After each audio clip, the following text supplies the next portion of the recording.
A man had been living quietly on a lonely farm for years. One night, he found 7 children and an injured woman in his barn. And that day, it wasn't just their fate that changed but the conscience of the whole town. If this story of quiet heroism touches your heart, don't forget to like the video and subscribe to join us on this journey. Because sometimes a house isn't just a shelter, it's the place where new beginnings are born. That night, the wind kept its mouth tightly shut. It didn't speak in whispers, but with fists. Eric Kaufman was a man with calloused hands and weary eyes, who kept living his regular life without letting it fall apart. After his wife Lena died, he'd cut himself down over time just like his wheat fields. Life started with morning coffee, ended with a silent dinner, and went on with a loneliness no one could hear. The chickens were long gone. The milk cow had been sold in the fall. The only sound left was the creaking barn door swaying with the wind from time to time. And Eric had grown so quiet, he wouldn't even bother to name the wind anymore. That night, as snow erased all the roads, the stove was barely burning, and Eric was sitting in his old chair, staring at the window. He didn't even know what he was waiting for. Maybe nothing at all, until he heard that sound from the barn. A dragging noise, then a faint moan. Not a wolf, not the wind. Something else. Instinctively, he grabbed his gun, took the lantern, and stepped outside with heavy footsteps. Snow crunched under his boots, his breath mixed with the foggy air. It was freezing cold, but in that moment, something inside Eric was burning. When he opened the barn door, the rusty hinges groaned. He raised the lantern, and what he saw was unlike anything he'd ever remembered. On the ground, in the hay, 7 kids, aged somewhere between 3 and 13. Cold, huddled together, silent. And next to them, an unconscious woman, a bloody arm, cracked lips, bare feet without shoes. One of the kids got up. She had dark hair and 2 thick braids, and looked at him with a strength way beyond her years. "Please, don't touch us," she said. There was no begging or fear in her voice, just a sentence that seemed to carry a century inside it. Eric's lantern trembled. The finger on the trigger relaxed. For a moment, he forgot about time. The woman just lay there. The kids stayed quiet. Snow was falling through a hole in the roof, landing on the woman's shoulder. Eric took off his coat. He quietly walked over and draped it over her. The youngest kid started crying. So slow, so deep. Eric felt like he could hear something breaking inside. The girl bent down, stroked her sibling's hair.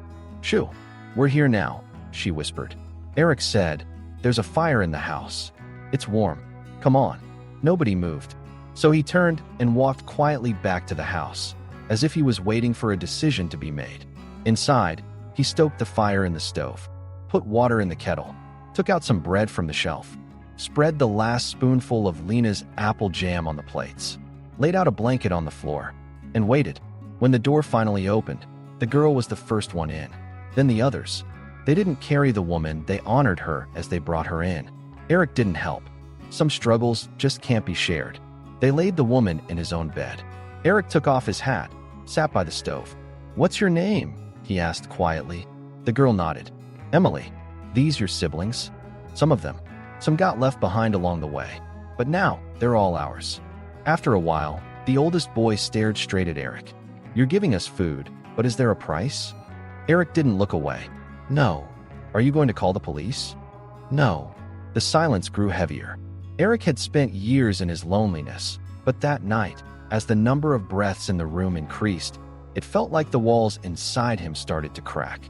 Around midnight, the woman woke up. The first thing she saw was Eric's steady gaze. "You were cold," Eric said. The woman replied with a hoarse voice. "I didn't know this was your land. The land's still here, but it doesn't matter anymore." She looked at the kids. They trusted me. They had nowhere else to go. "You're here tonight," Eric said, and one by one, they all fell asleep around the stove. Eric laid out his blanket on the floor. He looked at the woman's cracked hands. As the night went on, something happened. The house was still quiet, but it wasn't empty anymore. Something had begun, and Eric could feel it. That part of him that hadn't moved in years was slowly waking up. Eric woke up before sunrise. The blanket next to the stove was still warm, but there was still someone else sleeping in his bed. The woman's name was still unknown, but now her breath was the most real thing breaking the silence of the house. The kids were scattered on the floor, some close to the stove, some right by the door, like they might have to run at any moment. Eric got up, walked to the window, and looked outside. The snow hadn't stopped all night. The sky was gray, the ground was white. It felt like he was born into a black and white painting. He lit the stove again, set the water to boil. As he poured his coffee, he noticed the door was left ajar. He opened it quietly. Emily was outside, standing by the fence where the horses were, her feet sunk in snow up to her ankles. The youngest boy was next to her. Eric took a few steps, approaching without a sound. "Don't walk barefoot in the snow," Eric said, his voice soft as the night. Emily didn't turn around. "Some of us forgot how to walk, Mr. Eric," she said simply. "They only remember how to run." Eric couldn't say anything. He made soup for the kids. The woman was still sleeping, but her fever seemed to have gone down. Her forehead was damp, and her hands weren't shaking anymore. Emily carefully stirred the soup. Every movement she made was deliberate, like a grown-up. Watching her, Eric thought about all those winters with Lena. Dried apples, the sewing box, light falling on the window. But then that emptiness filled him again. Lena was gone, and in this house, no one could take her place. But this was different. This wasn't a choice. It was a need. A shelter for souls who found each other in a shared silence. That day, Eric went to town. He needed nails, some flour, and a sack of potatoes. But as soon as he walked into the store, all eyes were on him. Mrs. Greta, the old schoolteacher, asked without much small talk, "I heard you took some people into your house." Eric didn't look away. "Person is right," he said. "People. They were cold." "The woman. She had no shoes," Greta whispered. "Yes, and the kids were hungry." A silence followed. Then Marcus, the store owner, shouted from behind the counter, "No one else would have cared in your place, Eric. You did what you had to do." But not everyone thought the same. Later that day, the church pastor, Daniel, came by. He got off his horse, planted his cane in the ground, and approached Eric's house. When Eric opened the door, the pastor's eyes scanned the room. The kids were sitting on the floor, playing with wooden toys. The woman was still resting quietly in a corner. "I got some letters," the pastor said. "The town is worried." "About what?" "Your house is getting too crowded." Eric didn't answer. Emily spoke instead. "We're not crowded. We're just learning not to be afraid." The pastor turned, looked at the girl through his glasses, then turned to Eric. "If you give them a chance, the town might turn its back on you." Eric didn't look away. "They already did. None of you even came to Lena's funeral." The pastor swallowed. "Who is this woman?" "I don't know yet, but she hasn't done anything wrong." "Her past. Is your past spotless, Daniel?" Eric's voice was sharp for the first time. The pastor didn't back down, but he didn't say anything more either. He adjusted his hat. "My prayers will be with you." "No need," said Eric. "But if you send some flour, potatoes, and a bit of peace, I'll take it." After the pastor left, the woman's eyes opened slightly. "Why did you defend us?" she whispered. Eric didn't answer.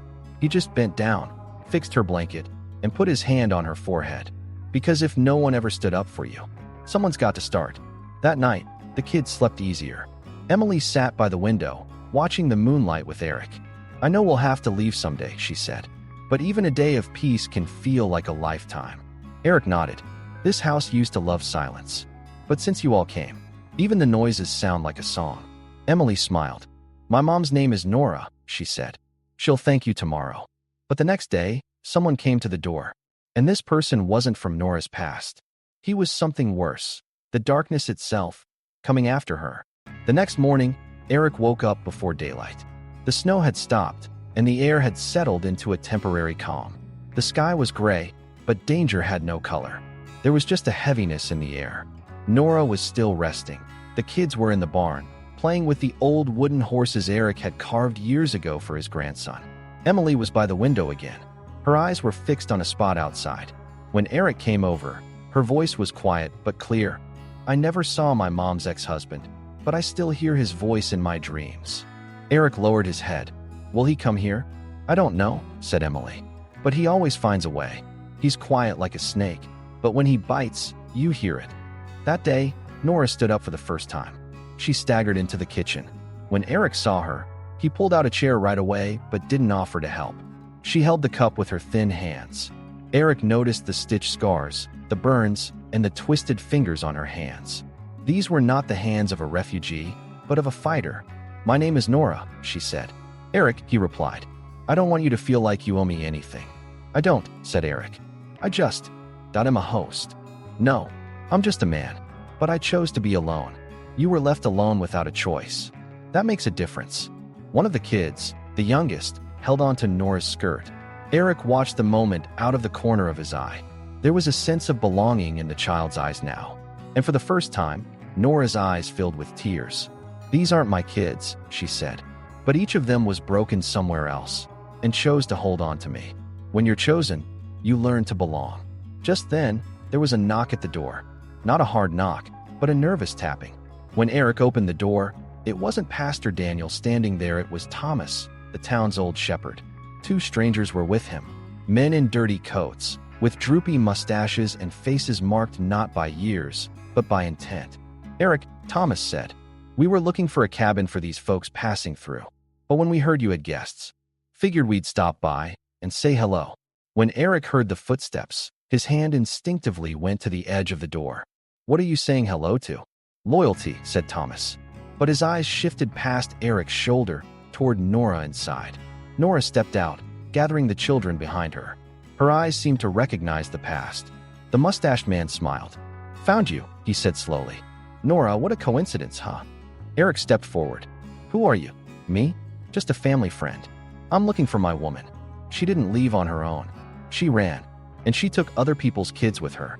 Nora's voice turned cold. "That's a lie. Right or wrong, who's to say? But my name's on every document. Those kids were entrusted to me." Eric's palm tightened. The paper in the man's hand was yellowed, but it didn't look official.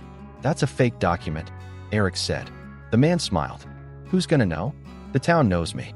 A woman running away with 7 kids. What sane person would believe her?"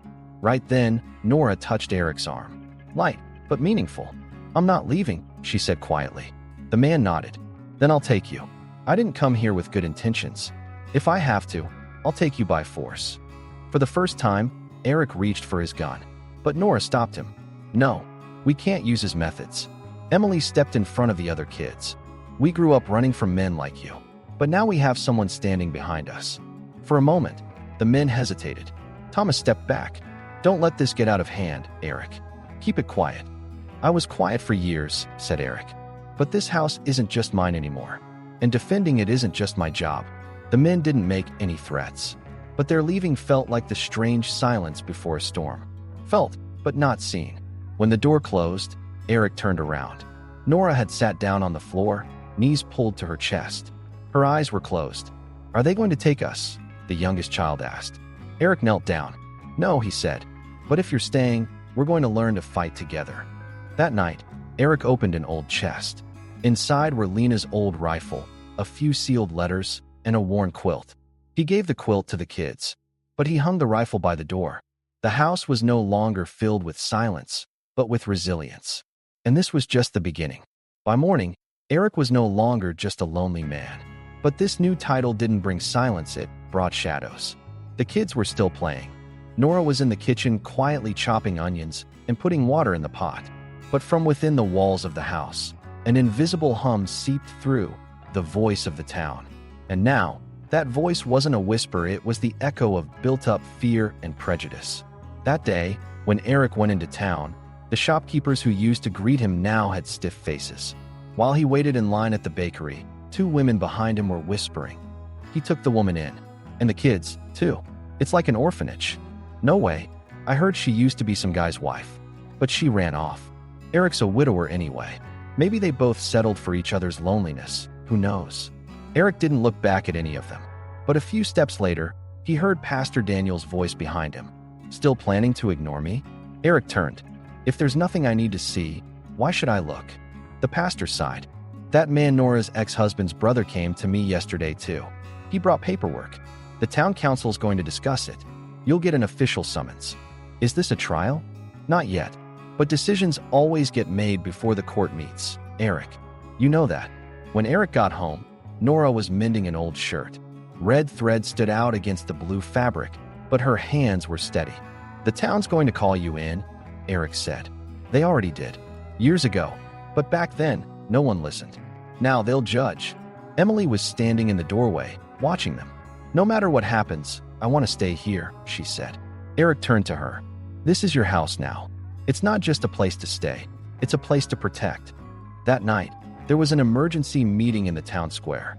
Eric, Nora, and the kids didn't go, but the news came back like the wind. Agatha Winslow, the town gossip, said, "There are wild kids running in Eric's barn. One of them even stole a chicken from the field." Farmer Jordan added, "The woman's pretty, but her past is shady." But then Pastor Daniel took the stage. "You're not here to judge a woman," he said. "You're here to comfort your own fears." Eric Kaufman has served this town for years. He carved his wife's gravestone with his own hands. Now you're turning on him because he broke his silence for a mother's cry. Some people sighed, but Thomas the old shepherd stood up. "I know that woman. She's lying. The kids aren't hers. She may not have given birth to them," said the pastor, "but she held them in her arms."